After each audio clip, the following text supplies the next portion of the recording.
Dengan raut wajah yang benar-benar memelas, mereka kembali menyampaikan alasan yang sama seperti sebelumnya. Mereka mengaku belum punya uang dan belum bisa membayar hutang mingguan yang ditambah dengan tunggakan dari minggu-minggu sebelumnya. Entah apakah mereka sempat membayar sebagian hutang atau belum, tapi yang jelas jumlah tunggakan mereka masih cukup banyak. Dan hal ini membuat Feni benar-benar kesal dan tidak tahan lagi. Halo Sobat Pena, apa kabar hari ini? Assalamualaikum warahmatullahi wabarakatuh. Hari ini kita akan kembali membahas kejadian-kejadian mengerikan, kisah nyata yang terjadi di muka bumi ini. Kisah kali ini datang dari Kabupaten 50 Kota, Sumatera Barat dan terjadi pada tahun 2024. Ceritanya, ada seorang wanita yang ditemukan tidak bernyawa dalam kondisi yang sangat mengenaskan. Jasadnya hangus terbakar dan tinggal tersisa tulang belulang. Hal keji ini ternyata hasil dari perbuatan oleh nasabahnya sendiri yang merupakan pasangan suami istri lantaran merasa sakit hati dengan kata-kata yang dilontarkan oleh korban saat dia menagih hutang kepada kedua pelaku. Penasaran dengan kisah selengkapnya? Sekarang mari kita bahas secara lengkap di Kata Pena.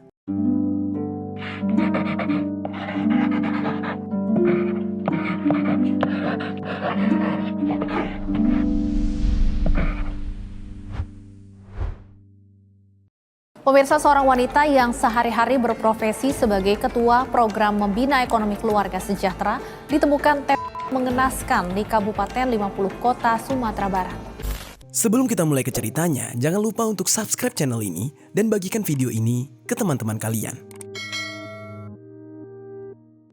Cerita ini dibuat berdasarkan berita yang sudah beredar dan diterbitkan oleh beberapa media publik yang aku sajikan dan aku rangkum dalam bentuk alur cerita. Kita mulai ceritanya. Jadi sobat, ada seorang wanita yang bernama Feni Ria Andriani. Di lingkungan sekitarnya, dia akrab dipanggil dengan sapaan Ria. Namun, di dalam cerita ini, kita akan memanggil namanya dengan nama Feni. Jadi Feni ini merupakan seorang wanita yang berusia 42 tahun. Dia sudah menikah. Bersama sang suami, dia ini menetap di sebuah desa yang terletak di Nagari Dangwang-Dangwang, Kecamatan Gugu, Kabupaten 50 Kota, yaitu salah satu kawasan di 50 Kota Sumatera Barat. Di dalam lingkungan tetangganya, Feni ini dikenal sebagai sosok yang ramah dan kerap sekali menyapa para tetangga. Feni juga dikenal sebagai sosok yang dapat dipercaya dan juga tegas, sehingga ia dipercaya untuk memimpin sebuah program peminjaman dana usaha atau semacam koperasi peminjaman dana modal usaha untuk sebagai ketua kelompok nasabah pemodalan nasional madani atau disingkat dengan PNM demi membina ekonomi keluarga sejahtera atau disingkat dengan MEKAR di wilayah tempat tinggalnya, yaitu di 50 Kota Sumatera Barat. Program yang Feni pimpin merupakan sebuah program pinjaman dana usaha dari pemerintah yang mana sistemnya sang peminjam harus membayar angsuran setiap minggunya berdasarkan jumlah pinjaman masing-masing. Setiap satu hari dalam seminggu, Feni biasanya membuat pertemuan bersama para ibu-ibu yang mengajukan pinjaman untuk melakukan pembayaran. Salah satu orang yang ikut di dalam program ini yaitu yang bernama Yulia. Yulia adalah seorang wanita yang bekerja keras sebagai pedagang sayur keliling untuk membantu memenuhi kebutuhan keluarganya. Setiap harinya, dia berkeliling dari satu rumah ke rumah yang lain untuk menjajakan sayur-sayuran segar dengan penghasilan yang tidak seberapa. Yulia juga memiliki suami yang bernama Rifki Novitra yang biasa dipanggil dengan nama Riki. Suaminya ini bekerja sebagai karyawan di peternakan ayam yang terletak tepat di samping rumah mereka. Riki dan Yulia adalah pasangan suami istri yang harus menghadapi realita kehidupan dengan kondisi ekonomi yang serba kekurangan. Meskipun mereka berdua bekerja keras, tapi penghasilan mereka hanya cukup untuk memenuhi kebutuhan pokok sehari-hari. Dan bahkan terkadang juga tidak jarang penghasilan tersebut kurang untuk mereka. Mereka juga tinggal di sebuah rumah yang hanya berukuran 2 x 3 meter di daerah Nagari Gugu 8 Koto, Kecamatan Gugu, Kabupaten 50 Kota, Sumatera Barat. Dan lokasinya tidak jauh dari rumah Feni. Bangunan rumah mereka sangat sederhana, terbuat dari papan dengan atap yang hanya dilapisi oleh terpal biru. Kondisi rumah tersebut sebenarnya terlihat cukup memprihatinkan, berada di tengah-tengah area pertanian warga yang juga dekat dengan peternakan ayam tempat Ricky bekerja. Namun meskipun begitu, mereka tetap bersyukur karena masih memiliki tempat tinggal dan tempat untuk berlindung. Meskipun jauh dari kata layak, tapi mau tidak mau, mereka harus menjalani kehidupan tersebut. Lalu pada suatu hari, ujian besar tiba-tiba datang ketika anak Ricky dan Julia secara tiba-tiba jatuh sakit dan membutuhkan operasi yang mendesak. Biaya operasinya pun juga tidak sedikit, yaitu mencapai 10 juta rupiah, jumlah yang sangat besar bagi Ricky dan Julia. Apalagi selama ini mereka tidak punya tabungan, penghasilan mereka sehari-hari hanya mampu untuk bertahan hidup. Di dalam situasi yang mendesak tersebut, mereka tidak punya pilihan lain selain mencari pinjaman. Julia yang memenuhi syarat untuk meminjam uang, di saat itu mencoba mengajukan pinjaman kepada koperasi yang kebetulan dipimpin oleh Feni, mengingat dia memiliki usaha yaitu berdagang sayur keliling. Meskipun mereka sangat berhati-hati untuk tidak berhutang karena kehidupan mereka yang sangat sulit, namun kebutuhan mendesak ini demi kesehatan sang anak akhirnya membuat Julia mau tidak mau secara terpaksa harus mengambil pinjaman tersebut. Meskipun sangat berat, mereka meminjam uang dengan penuh harapan agar anak mereka bisa segera menjalani operasi dan pulih kembali. Bagi Julia dan Ricky, meskipun hidup mereka penuh tantangan, kebahagiaan dan keselamatan sang anak adalah segalanya dan mereka rela melakukan apapun demi nyawa anak mereka. Akhirnya di saat itu, Julia dan Ricky pun memberanikan diri meminjam uang sebesar 10 juta rupiah dengan kesepakatan yang telah ditentukan. Setelah mendapatkan pinjaman dari koperasi yang dipimpin oleh Feni, Ricky dan Julia langsung memakai uang tersebut untuk membayar biaya operasi anak mereka. Singkat cerita, setelah operasi dilakukan, anak mereka pun akhirnya kembali sehat. Ricky dan Julia sangat senang dan bersyukur atas kesehatan sang anak. Lalu mereka pun bisa kembali tertawa bersama, berkumpul bersama. Lalu di sisi lain, Feni setiap pekan selalu melakukan pertemuan kepada para peminjam dan menagih uang yang dipinjam sesuai dengan jumlah yang sudah disepakati dengan tempo waktu yang sudah ditentukan. Namun di saat itu, ketika Feni bertemu dengan Julia yang merupakan salah satu peminjam, ternyata Julia selalu tidak punya uang untuk membayar pinjamannya dan dia selalu absen dari pertemuan tersebut. Hingga pada akhirnya, Feni mau tidak mau mendatangi rumah Julia dan juga rumah Ricky untuk menagih hutang pinjaman Julia dan Ricky. Namun sobat, seperti yang sudah aku ceritakan, untuk makan saja keluarga Julia dan Ricky benar-benar pas-pasan. Bagaimana bisa mereka membayar hutang? Jelas saja mereka berdua keberatan dan meminta waktu lebih kepada Feni. Namun di saat itu, bagi Feni, peraturan pembayaran harus tetap diikuti. Dan sebenarnya Feni juga merasa kasihan dengan keadaan Julia dan Ricky. Saat meminjamkan uang, Feni juga sebenarnya ragu. Tapi mengingat uang tersebut digunakan untuk operasi anak mereka. Dan di saat itu Feni tidak tega dan mau tidak mau meminjamkan uangnya. Tapi ternyata apa yang diragukan oleh Feni benar-benar terjadi. Julia dan Ricky pada akhirnya kesulitan untuk membayar hutang-hutang tersebut. Lalu singkat cerita, waktu pun terus berlalu. Feni semakin lama semakin tidak bisa tahan lagi karena hutang Ricky dan Julia sudah menunggak selama 5 bulan lamanya dan belum juga dilunasi. Lalu pada tanggal 26 Juni tahun 2024, tepat pada pukul 8 pagi, Feni di saat itu memutuskan untuk mendatangi rumah Julia dan Ricky yang jaraknya tidak terlalu jauh dari rumahnya. Karena jaraknya yang cukup dekat, Feni di saat itu meninggalkan handphonenya di rumah dan dia segera berangkat menggunakan motor berjenis Aerox miliknya. Dia pikir dia tidak perlu membawa handphone, toh dia hanya mendatangi rumah tetangganya yang jaraknya sangat dekat. Perjalanannya ke rumah Julia dan Ricky hanya memakan waktu sekitar 2 menit. Hingga pada akhirnya Feni pun tiba di rumah Julia dan Ricky. Feni di saat itu langsung memarkirkan motornya tepat di depan rumah mereka. Lalu berjalanlah dia mendekat dan mengetuk pintu rumah Julia dan Ricky. Tidak lama kemudian, Julia dan Ricky membukakan pintu dan keduanya langsung menyadari maksud kedatangan Feni adalah untuk menagih hutang. Dan di saat itu mereka mencoba untuk tenang. Mereka mempersilahkan Feni untuk masuk dan berbicara di dalam rumah. Dengan raut wajah yang benar-benar memelas, mereka kembali menyampaikan alasan yang sama seperti sebelumnya. Mereka mengaku belum punya uang dan belum bisa membayar hutang mingguan yang ditambah dengan tunggakan dari minggu-minggu sebelumnya. Entah apakah mereka sempat membayar sebagian hutang atau belum, tapi yang jelas jumlah tunggakan mereka masih cukup banyak. Dan hal ini membuat Feni benar-benar kesal dan tidak tahan lagi. Dia merasa bosan dengan berbagai alasan yang terus dilontarkan oleh pasangan suami istri tersebut. Dan Feni yang sudah kehilangan kesabaran akhirnya melontarkan perkataan yang begitu pedas dan ternyata sangat menyakiti hati dari Yulia dan juga Ricky.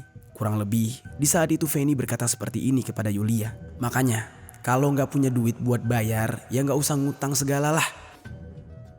Dan perkataan tersebut benar-benar menyakiti hati Yulia. Sedari awal Feni juga tahu dia berhutang bukan karena untuk bersenang-senang, tetapi melainkan untuk menyelamatkan nyawa sang anak. Perkataan Feni ini ternyata membuat Yulia merasa sangat tersinggung dan sakit hati. Percakapan yang awalnya hanya berupa permohonan maaf dan penjelasan dari pihak Yulia dan Ricky mulai berubah menjadi perdebatan sengit. Suasana di saat itu semakin memanas dan emosi yang meluap-luap membuat Feni dan Ricky serta Yulia terlibat pertengkaran yang hebat. Di tengah-tengah pertengkaran tersebut, tiba-tiba terdengar tangisan anak Yulia dan Ricky yang berasal dari dalam area kamar. Sehingga di saat itu Yulia memilih untuk masuk ke dalam kamar untuk memeriksa keadaan anaknya yang menangis. Sementara itu Ricky melanjutkan pertengkarannya dengan Feni dan dia masih dikuasai oleh emosi. Di saat itu Ricky yang tidak terima dengan perkataan dari Feni mulai berpikir untuk melakukan tindakan yang mungkin bisa memberikan pelajaran terhadap Feni. Dan tanpa berpikir panjang lagi, tiba-tiba dia dengan spontan mengambil sebuah cangkul yang ada di dalam rumah. Dengan penuh kemarahan, Ricky kembali menemui Feni dengan membawa cangkul yang sudah dia genggam. Secara mendadak, Ricky yang penuh emosi langsung menyerang Feni dengan cara memukulkan gagang cangkul yang dia genggam ke arah kepala Feni dengan sangat keras. Feni yang tidak menyangka bahwa Ricky akan seberani itu melakukan tindakan kejam kepadanya. Dia merasa kaget. Dan pukulan dari Ricky ini membuat kepala Feni menjadi sobek dan mengeluarkan cairan merah segar yang mengucur deras. Namun di saat itu ternyata amarah Ricky masih belum redam dan dia masih belum puas. Setelah memukul kepala Feni, dia kembali melakukan hal lain, yaitu merangkul Feni dan memiting bagian lehernya dengan sangat brutal. Lalu setelah itu dia dengan tega menginjak leher Feni hingga terdengar bunyi retakan tulang. Lantas Feni yang di saat itu berteriak kesakitan, meminta tolong. Namun Ricky tidak membiarkannya begitu saja. Dia membuat Feni terjatuh dan lalu tidak sadarkan diri. Dan di dalam hitungan detik, suasana berubah menjadi mencekam. Sementara Yulia yang masih berada di dalam kamar anaknya mendengar suara teriakan perempuan. Lalu dia bergegas keluar untuk melihat apa yang sebenarnya terjadi. Dan saat dia keluar, betapa kagetnya dia ketika dia melihat Feni, sang penagih hutang, sudah tergeletak tidak berdaya di tanah. Meskipun tubuh Feni tampak lemas, sepertinya Feni masih bernafas di saat itu. Namun melihat situasi tersebut, Yulia dan Ricky tiba-tiba panik. Yulia yang terkejut dan tidak menyangka suaminya bisa melakukan hal sejauh itu, merasa sangat gelisah dan tidak berani berbuat apa-apa. Dia takut suaminya bisa dipenjara karena kejadian tersebut. Tapi karena semuanya sudah terlanjur, di saat itu Yulia mau tidak mau harus membantu sang suami. Mereka berdua mulai memikirkan cara untuk menutupi hal kejam ini. Mereka berdua sadar bahwa mereka berdua harus segera menghilangkan jejak kekerasan tersebut. Mereka pun mulai masuk ke dalam rumah dan langsung mengambil sebuah karung. Dengan gemetar, Yulia dan Ricky mulai memasukkan tubuh Feni yang masih bernafas dan tidak bisa bergerak ke dalam karung yang sudah mereka siapkan tadi. Di saat itu mereka memuat-muatkan tubuh Feni sedemikian rupa sehingga akhirnya mereka berhasil memasukkan tubuh Feni ke dalam karung. Setelah berhasil membungkus tubuh Feni ke dalam karung, Ricky dan Yulia langsung membawa karung tersebut ke tempat pembuangan sampah yang jaraknya hanya sekitar 30 meter di belakang rumah mereka. Mereka menutupi karung itu dengan sampah dedaunan agar tidak terlihat mencurigakan. Namun setelah mereka melakukan hal itu, rasa takut masih menyelimuti mereka. Mereka berdua sadar bahwa menimbun tubuh Feni dengan sampah daun tersebut tidak mungkin cukup untuk menyembunyikan jejak kejahatan mereka. Dan akhirnya mereka pun berpikir untuk memutuskan melakukan sesuatu yang benar-benar tidak manusiawi. Di dalam keadaan yang putus asa dan panik, mereka mencoba untuk mencari cara menghilangkan tubuh Feni, yaitu dengan cara membakarnya bersama sampah-sampah yang ada di tempat pembuangan tersebut, yang mana seolah-olah mereka sedang membakar sampah biasa. Mulailah di saat itu mereka mencari alat untuk membakar sampah serta karung yang berisi tubuh manusia itu. Dan di dalam waktu singkat, mereka mulai menyalakan api, dan api itu mulai melahap sampah-sampah dedaunan beserta tubuh Feni yang ada di dalam karung. Kedua pelaku hanya bisa berdiri diam, menyadari bahwa di hari itu mereka sudah sah menjadi 2 orang eksekutor yang sudah menghabisi nyawa orang lain dengan sangat kejam. Kondisi Feni di saat itu sebenarnya masih hidup, namun karena sudah dibakar, akhirnya perlahan Feni meninggal tidak berdaya. Ketika kedua pelaku ini menyaksikan Feni dilahap si jago merah, mereka berharap semua buktinya lenyap dan tindakan mereka tidak akan pernah terungkap. Lalu setelah itu, mereka berdua pun langsung bergegas kembali ke dalam rumah, membersihkan diri serta sisa-sisa cairan merah untuk menghilangkan bukti kekejian mereka. Lalu setelah membersihkan sisa kekejian mereka tersebut, mereka merasa sedikit lega, dan agar tidak ketahuan dan tidak ada yang curiga kepada mereka berdua, mereka di saat itu menjalankan aktivitas mereka seperti biasa dan sepakat untuk tidak panik agar tidak ketahuan. Lalu sementara di sisi lain, Feni yang di saat itu tidak kunjung pulang ke rumah membuat sang suami menjadi khawatir. Saat Feni pergi keluar rumah, suaminya di saat itu masih tertidur. Otomatis suaminya tidak tahu istrinya pergi kemana. Namun di tengah-tengah kekhawatirannya itu, dia mencoba menghubungi sang istri berkali-kali, tetapi ternyata Feni tidak mengangkat teleponnya, yang mana teleponnya saja ditinggalkan di rumah. Lalu suaminya yang mulai merasa janggal dengan hal ini, kemudian melakukan pencarian. Dia bertanya kepada para tetangga serta kerabat dekatnya. Di saat itu, karena merasa putus asa, dia mengadukan hal ini kepada setiap orang, dan setiap orang termasuk para tetangganya mencoba untuk membantu suami Feni untuk bisa menemukan Feni. Mereka menghabiskan waktu selama seharian untuk mencari keberadaan Feni. Namun setelah seharian dilakukan pencarian, Feni ternyata tidak juga ditemukan, sehingga sang suami melaporkan hilangnya Feni kepada pihak kepolisian di Polsek Guguk 50 Kota. Berita tentang hilangnya Feni ini pun sampai ke telinga Ricky dan istrinya yang merupakan pelaku utama. Yang tentu saja hal ini membuat mereka semakin gelisah dan panik. Namun mereka berusaha untuk tenang agar tidak menimbulkan kecurigaan. Hari demi hari, pencarian terhadap Feni semakin diperketat, dan kemungkinan hal ini sudah mulai mengarah ke rumah siapa yang terakhir kali didatangi oleh Feni sebagai penagih hutang koperasi. Sehingga di saat itu Yulia dan Ricky semakin tidak bisa menahan rasa paniknya. Karena saking paniknya, Yulia dan Ricky pun mulai memperdebatkan segala kemungkinan yang buruk yang akan terjadi kepada mereka. Karena pasti keluarga, tetangga, bahkan pihak berwajib lama-kelamaan akan mencurigai bahwa pelakunya adalah mereka berdua. Yulia yang di saat itu sudah mulai lemas dan pasrah. Dia memutuskan untuk tetap di rumah saja. Sementara Ricky, sang suami, berencana ingin kabur ke daerah Duri, Kabupaten Bengkalis Riau. Namun sebelum rencana melarikan dirinya tersebut bisa terrealisasikan, Ricky yang takut pihak kepolisian memeriksa CCTV di peternakan langsung mencoba mendatangi peternakan dan memohon kepada security gudang telur di peternakan tersebut agar menghapus CCTV yang mengarah ke rumahnya. Security di saat itu mulai merasa curiga dengan permintaan Ricky, karena Ricky di saat itu benar-benar memaksa agar CCTV tersebut dihapus. Padahal jika Ricky tidak meminta untuk menghapus CCTV tersebut, CCTV itu dengan sendirinya nantinya akan memformat semua data memori jika sudah lewat 2 minggu berjalan. Namun ketidaktahuan Ricky dan juga kepanikannya ini malah membuat dia semakin dicurigai. Pihak security pun di saat itu tidak mau menuruti permintaan Ricky, meskipun Ricky sudah memohon berkali-kali.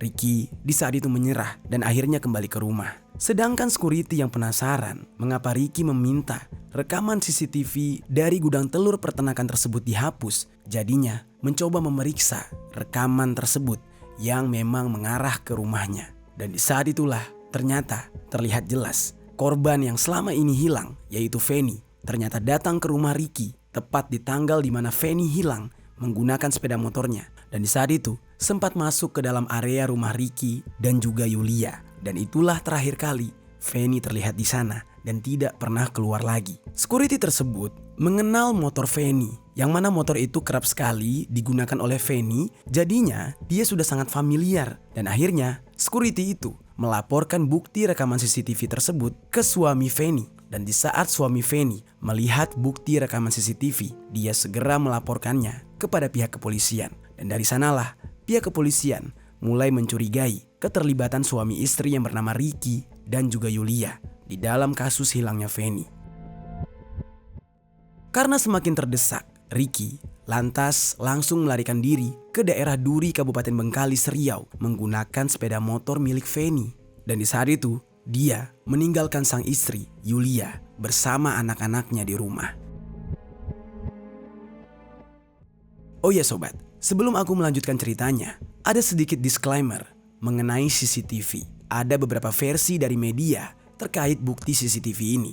Di satu sisi, ada yang menyebutkan bahwa Ricky, yaitu pelaku, sempat memohon kepada security untuk menghapus rekaman CCTV. Namun, security menolak. Ketika rekaman itu diperiksa, keterlibatan Ricky pun terungkap dan security langsung melaporkan hal ini kepada suami Feni. Tapi di sisi lain, ada juga media yang mengatakan bahwa adik Feni yang ikut di dalam pencarian merasa ada yang janggal dan memiliki firasat bahwa kakaknya tidak mungkin hilang begitu saja. Dan kemudian ada seorang warga yang mendengar suara erangan di sekitar kandang ayam pada hari kejadian dan menyarankan agar rekaman CCTV dari kandang ayam tersebut diperiksa. Dari situlah keterlibatan Ricky dan istrinya akhirnya terbongkar. Dan bahkan ada juga media yang mengatakan polisi sendirilah yang mencari bukti CCTV tersebut. Nah, di dalam kisah ini aku mengambil perspektif dari sumber yang dominan menyebutkan bahwa bukti CCTV ini dibeberkan oleh security kepada suami Feni. Jadi, semoga kalian tidak bingung dengan kronologi mengenai CCTV ini.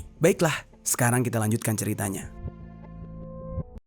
Jadi sobat, warga yang mendengar keterlibatan Ricky di saat itu langsung membantu untuk memeriksa sekitar kediaman Ricky. Mereka berharap menemukan jejak-jejak atas hilangnya Feni yang hilang tiba-tiba. Dan pada tanggal 3 Juli tahun 2024, secara mengejutkan, warga menemukan sisa tulang belulang yang diduga itu adalah Feni di sekitar semak-semak yang berada di belakang rumah Ricky dan Yulia. Entah di jam berapa tulang belulang tersebut ditemukan, namun yang jelas atas temuan itu, warga yang panik langsung melaporkan kepada suami Feni dan juga pihak kepolisian. Pihak kepolisian di saat itu langsung melakukan pemeriksaan terhadap tulang belulang yang ditemukan itu. Dan di saat yang bersamaan, polisi yang mendapatkan laporan dari suami Feni terkait CCTV langsung mendatangi rumah Ricky untuk melakukan pemeriksaan.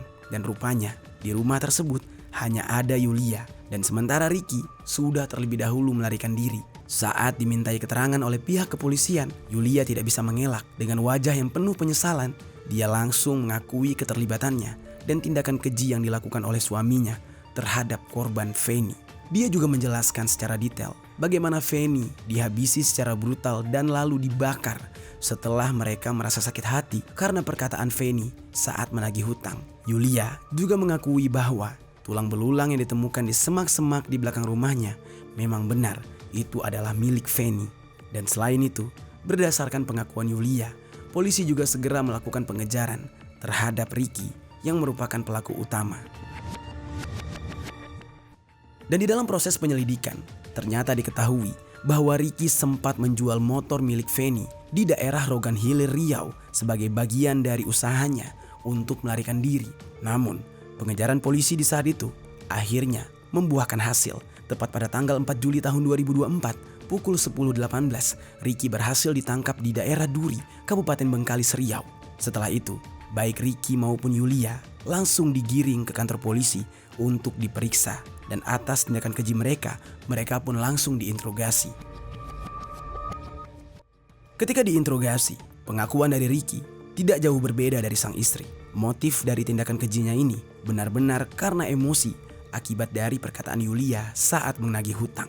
Namun, semua pengakuan dan alasan yang diberikan oleh Yulia dan Ricky tidak bisa meringankan hukuman mereka. Mereka berdua dijerat dengan pasal 338 KUHP tentang penghilangan nyawa yang membawa mereka ke dalam ancaman hukuman penjara maksimal 15 tahun. Kepergian dari Feni yang begitu tragis meninggalkan luka yang mendalam bagi keluarganya dan orang-orang di sekitarnya. Meskipun jasadnya hanya tersisa tulang belulang, namun Feni tetap dimakamkan secara layak oleh keluarga. Suasana rumah duka dan pemakaman dipenuhi dengan tangis keluarga serta teman-teman terdekatnya, yang mana mereka semua masih belum percaya dengan kenyataan pahit ini. Terlebih suami Feni yang merasa sangat hancur setelah kehilangan sang istri tercinta. Istrinya Feni yang selama ini dianggap hilang ternyata sudah tewas dengan kondisi yang sangat mengenaskan. Bahkan jasadnya saat ditemukan tidak lagi memiliki daging dan hanya tersisa tulang belulangnya saja. Jujur saja, dia sangat tidak terima, namun dia tidak bisa melawan takdir atas kepergian sang istri. Itu dia sobat, kisah dari Feni yang harus berakhir dengan cara yang begitu tragis saat dia menagih hutang kepada nasabah koperasinya. Apa pelajaran yang bisa kita ambil dari kisah ini?